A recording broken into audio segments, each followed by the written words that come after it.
It would be easier if he did me greasier for some ass or a woman from his past, a groupie, something to smash. I wanna strike back, but how do you attack an abstract, a bodiless form? He still prefer her on his arm. This charm bracelet face bitch, my time wasted ain't shit. Well, ain't this about her? He said he can't live without her. I'd rather die, but they're pale in comparison. All he talk about is her. My feelings hurt, shit is embarrassing. Now there's a chip on my shoulder, my heart grew colder. And snow cap boulders, I'm overthinking too much, two fucks he couldn't give. That's no way to live. Outlook negative. I miss the days when things were positive.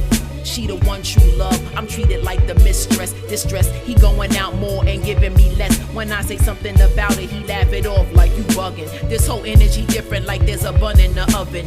Funny thing about it is I never seen it coming. Pandora. I'm feeling some type of way. What happened to our love? We used to vibe every day. Ayy. I feel you pulling away. I used to make it happy. Now you got nothing to say. Ayy. I'm feeling some type of way. What happened to our love? We used to vibe every day. Ayy. I feel you pulling away. I used to make it happy, baby.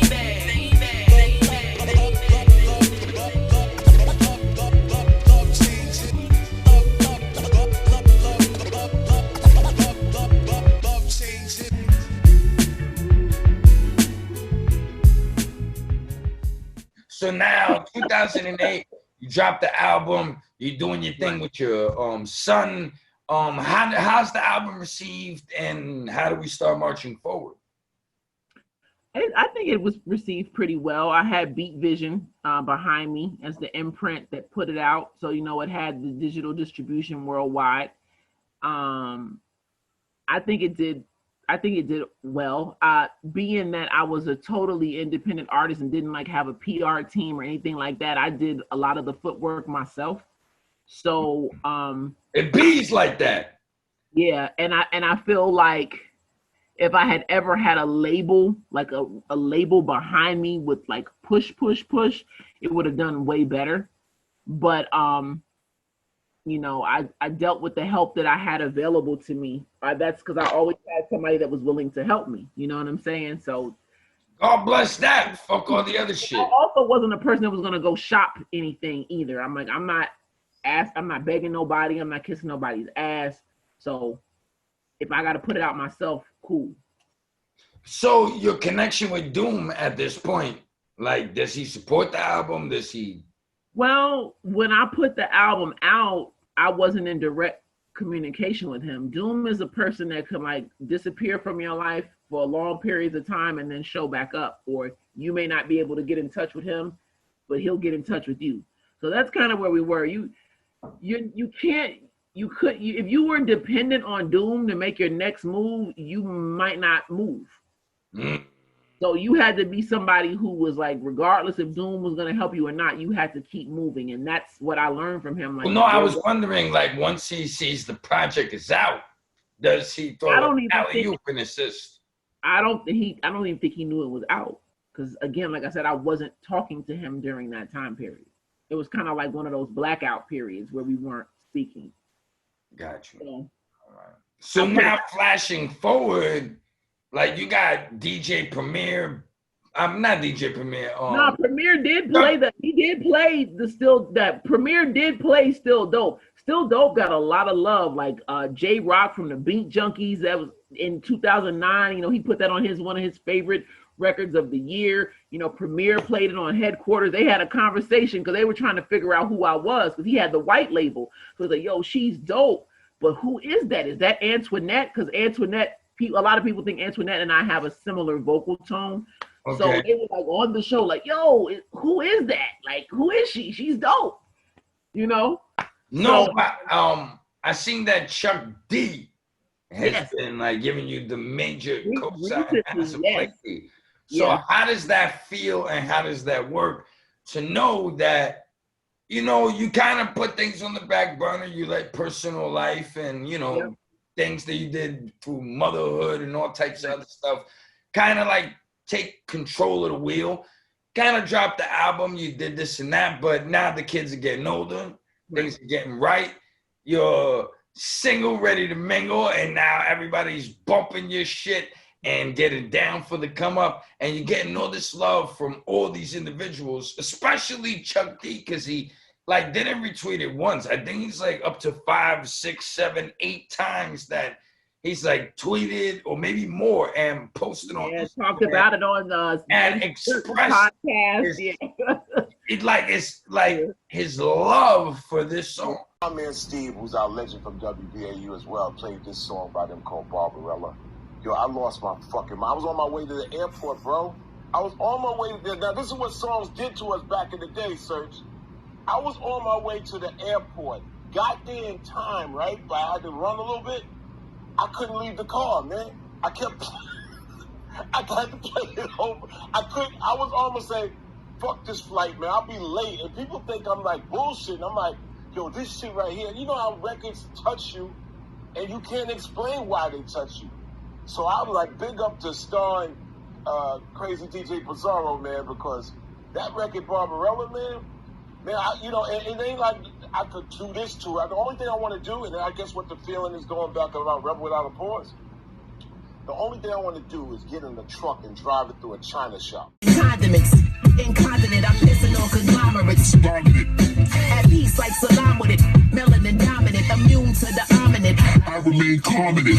Nefertiti rockin' nice style medallion, endurance of a stallion, Spanish with the scallions. High profile and Mr. Wolf on the alley. Backed by a battalion, $1 million smiling. East, west, north, south, I covered all of it. Hit and build like the gods holding parliament. Infidels and charlatans bringing out the barbarous, that marvelous. Barbarella spit so it's obvious. Scimitar liberate heads from shoulders, they losing composure. Was I supernova? The beast back, blood gate, she unleashed that. He's back, you don't know where my peeps at. I keep that heat that'll light your soul up. Talking about Kundalini, just to glow up. The beast back, blood gate, she unleashed that. He's back, you don't know where my peeps at. I keep that heat that'll light your soul up. Talking about Kundalini, just to glow up. I did more than one album. I guess I need to fill those gaps in. So I did the album in 2008. Then I did a compilation of a lot of my features and singles and unreleased things in 2011. And then I followed it up with another full-length album in 2012, Mother Nature with a Molotov, which was totally self-released. And I really am considering re-releasing it, but getting somebody behind it because I feel like it just went under so many people's radar. Well, you can like remaster it, maybe throw a feature, switch a few things up, maybe throw a bonus track or 2 on there, and considering that, and put it back out there. 2012 to like 2015, I was still, performing. I got to go overseas, like prior to Mother Nature with a Molotov for the first time, performed in Norway. But around 2015, I just had like a personal, like another life epiphany, like, the music, I'm not really able to sustain myself off of it. And I have this child and that I'm raising, and you're dedicating a lot of time to this. Right. And I'm not really getting no money out of it. So I decided to go, and get, employment that I felt was going to be more, reliable than hoping. I'm gonna keep it real with you. I make some donations from YouTube, but I don't make shit from these videos because they don't monetize them because I use profanity. So I might make 13 cents, a quarter, sometimes $3. Like this, you know what I'm saying? Like, but people love me. So when I go live and I do stuff, they donate through Super Chat. Sometimes they donate in Cash App, PayPal. Like, people hold me down. So,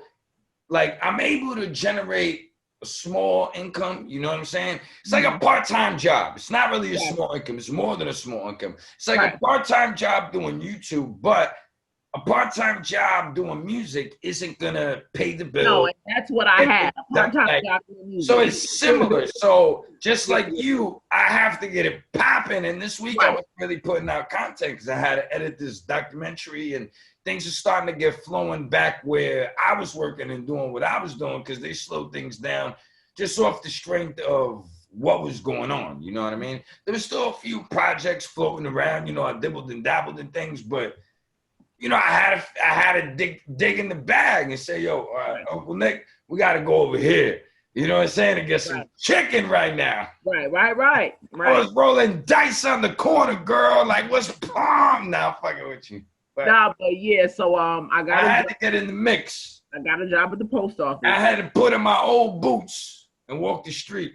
Oh, so you get a job at the post office? Yeah, I did. Yeah, because I wasn't putting on old boots and walking the street. I'm like, I want a guaranteed every week paycheck, and benefits of some sort. Said, so fuck you, Uncle Nick. I ain't running from the cops. I ain't trying to get $1.50.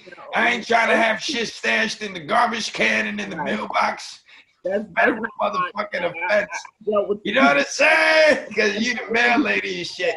How many times you see niggas stashing guns and drugs in the mailbox? Yeah, I'm good. That's illegal. That's a federal offense. Don't do that. That's what I'm trying to tell you, because my friend did it. He got caught.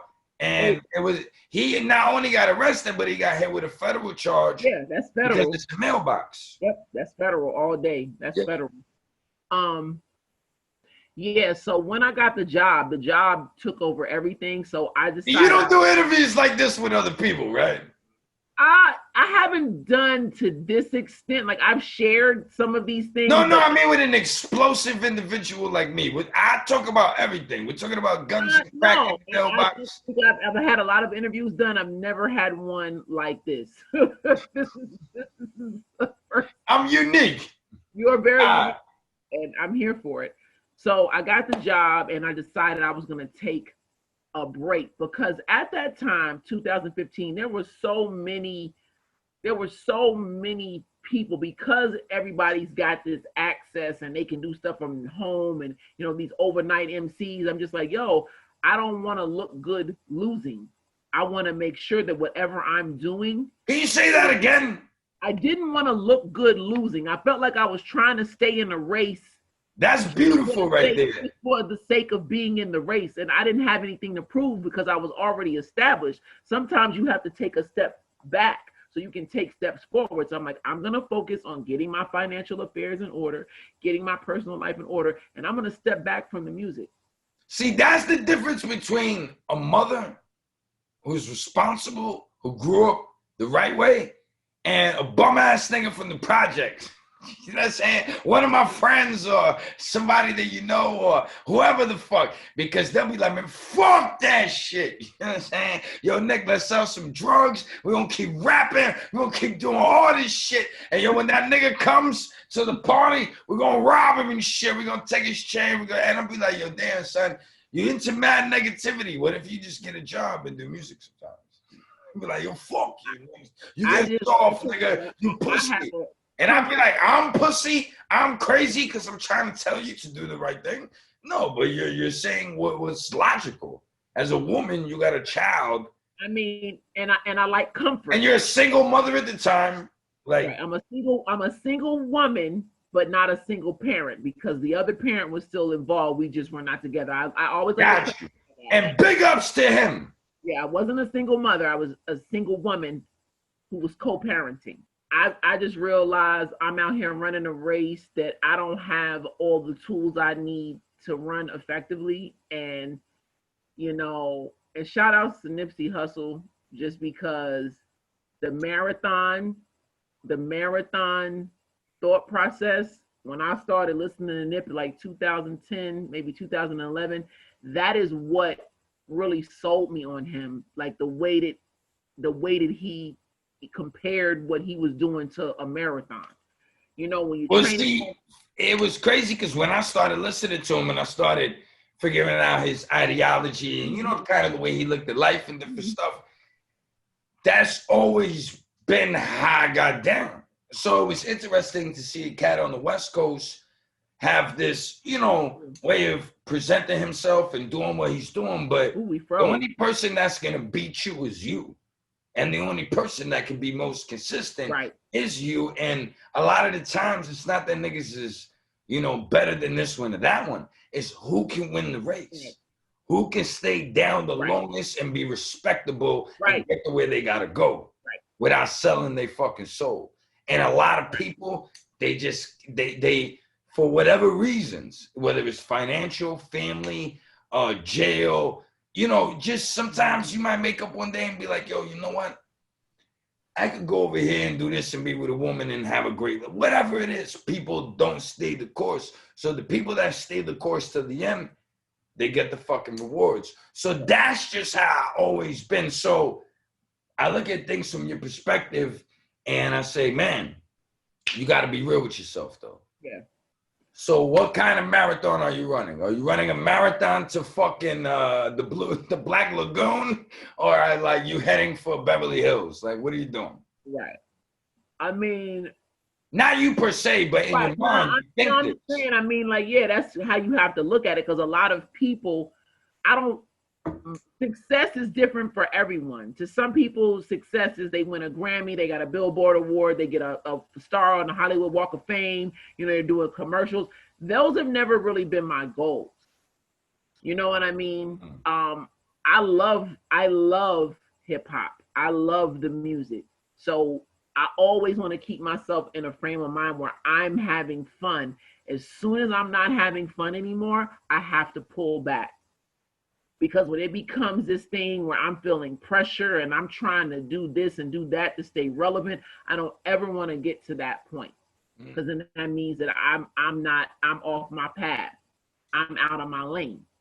I find myself as a vlogger having to consistently put content out, and it's definitely difficult trying to stay fresh and keep everything new every day. So under those conditions, though, you conform and you deliver. So I got to admit, it's definitely difficult, but it's another skill that's also applied. That's why I think I'm going to be really good at stand-up. But fuck you, Uncle Nick.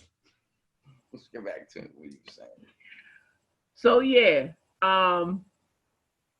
with the whole influx of everything being online, you know, and people doing a lot of things in-house, when you don't have all those tools, and you don't have the video editor there, when you don't have the person that can do your covers for you, when you don't have a studio in your house and this and that other, it becomes a lot harder for you to do these things when, you know, labels are not giving out, you know, deals anymore. So, you know, you don't have the promo budget, and you don't have the budget where they're going to press up your vinyl and your CDs for you, and they're going to, you know, book the interviews. Well, they would develop artists. They had a department to develop talent.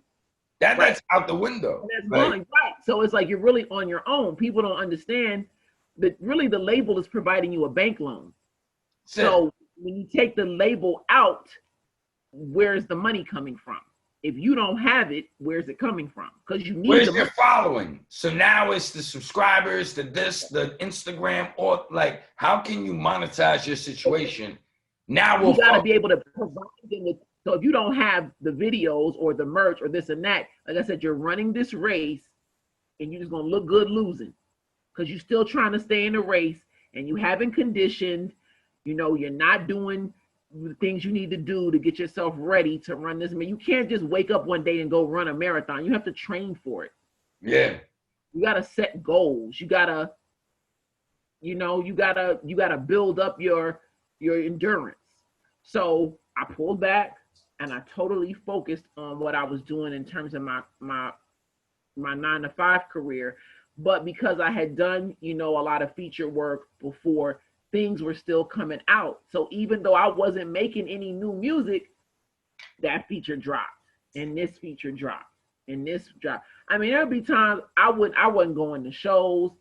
I would be off of social media for periods of time. I just didn't even want to be acknowledged in a musical way, but I sat back and I watched and I saw the people who, when I pulled back, the people who still reached out and the people who acted like I didn't exist. And that was a good lesson for me, because it showed me who really fucked with me. And I needed that lesson, because, you know, you go out and, oh, it's Stahhr, she's here. But, you know, when Stahhr disappears, nobody's coming to check on Stahhr except maybe like 5 or 6 people. So I needed that, because it really helped me get a lot into perspective, and it showed me which relationships and connections I had were genuine, which were, you know, opportunistic and fake and self-serving. And so when I decided to come back around, I released a series of restyles that I did over some of my favorite beats, and the project was called, you know, Respect Due. and what myself and the director of the videos that we did for each of the songs, Nick Burns. Who's the director? His name is Nick Burns, and we shot a video for every one of those restyles, and we would just hit them. We were hitting them with one every month, maybe two some months. So when I came back in 2017, I was able to bring in a whole new audience. My style had once again evolved. I had evolved. I was on some different shit. So all that music that I did in 2017 and 2018 is reflective of me taking the time out, analyzing and reviewing what I was doing, what I was trying to do, or what I wanted to do, and how to best do it. I refined my songwriting technique, a lot of stuff like that. And so 2017. Well, what do you mean your songwriting technique? What did you refine? My approach to writing songs. I had a very abstract style, so I worked on keeping the essence of that, but also simplifying without dumbing down.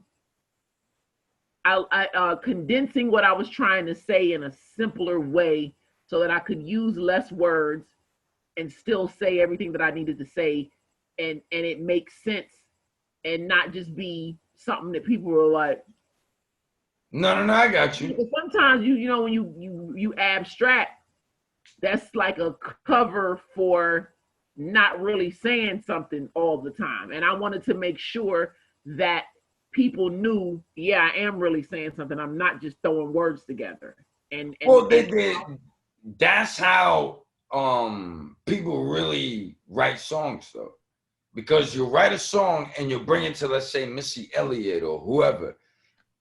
Maybe it's 32 bars. They're gonna chop that shit down to 10, maybe 8, and then they're gonna tell you, write this, write that, put this together, do this, do that, and then let's, whatever. There's a bridge here. There's an actual technique to songwriting. There are methods to songwriting. That's what I'm trying to say. So they'll look at this shit and be like, da, da, da, da, da, da, and you figured that out on your own.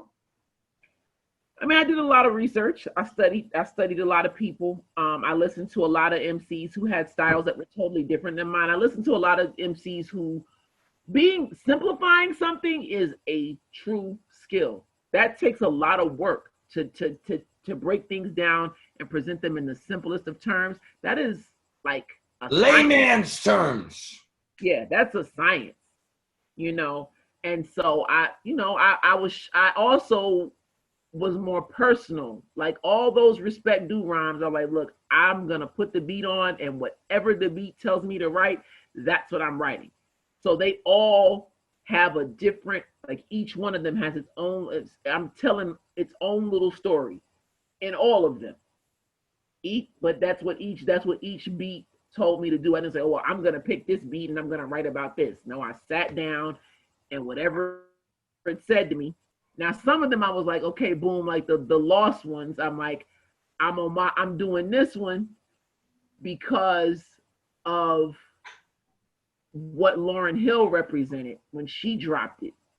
You know what I mean? She was the one at the time. She was that one. She was the female, like the woman, the woman that rapped. Like she was the one. So here, I was the one. So I wrote on that one, I wrote about how Stahhr came to be on the scene here. That was what that whole one was about. And I don't know if people got it. Hopefully they did, but even with the video, I had like pictures of, the Micronauts, and I was talking about Meeting Doom and talking about this and that. So I gave a little mini history lesson about me in like, the 60 seconds or whatever, however long the song was. Which was again, these were all practice drills for me. Like, can you tell your story in 60 seconds? Well, see, that's the thing with having to produce content on the regular. Like, how do you compartmentalize and put these things together and compound this story along with your comedy and a fucking narrative where, at the end of the day, people got to do better and be right. So that's my constant challenge every day. But, yours is a little different. But I understand what you mean when you got to do something in this period of time. Boom. How And do I you want to get execute, out of the box. and how do you do it on a consistent basis where people like it? Where they're not like, yo, dogs, that you did like 3 videos that were cool. Fuck these other rest of these shit. You know, like people, you know, people don't like me for this or for that or whatever, but for the most part, you know, I have my little core audience. We hold it down and we're expanding, and people appreciate me. And I get a lot of likes for the little bit of shit that I do, you know? But anyhow. So that's all you need is your core. I mean, I would rather have 1,000 fans that support everything that I do than have like 1 million fickle fans who want one thing, and when I don't give them that, they don't fuck with me anymore. I mean, you could live off of 1,000 fans and live comfortably off of 1,000 people who, no matter what you drop, those 1,000 are gonna they're guaranteed they're gonna buy it, whether it be merch, whether it be music, if you're doing shows, whatever. If you drop a book, have your 1,000. That's a I have maybe like 10. Well, keep going. You gotta keep growing. You gotta keep going. I mean, but shout out to my 10. Man, then we have others that come through, but there's like a consistent. Yeah, when you know your core. Yeah. You know, when you know what your core. Well, this is at least. That's the only reason I'm able to still do YouTube, because if nobody was donating shit, trust me, I wouldn't be fucking. Not that I don't like doing this, but I just couldn't dedicate. No, I understand a certain amount of time to it. Completely. So respect due. It put me back in the forefront. You know, like industry people noticed it. You know, I got this maybe a younger crop of artists who were still familiar with me from Doom. So when they're like, oh snap, that's Shorty from the Doom albums, and now she's doing this. It was really dope to see it work. You know, do you have a sunroof above you? A sunroof? No, that's the ceiling in the room that I'm in. It's like one of those. No, I thought maybe you had an outlet for the sun. I'm like, yo, she be balling. Look at her. Anyhow. No, I'm not. Trust me, I'm not. I'm like, damn. I see the light coming out of there. I ain't got, I'm chilling, man. All right, I'm sorry. Go ahead. But yeah, so that experiment worked very well.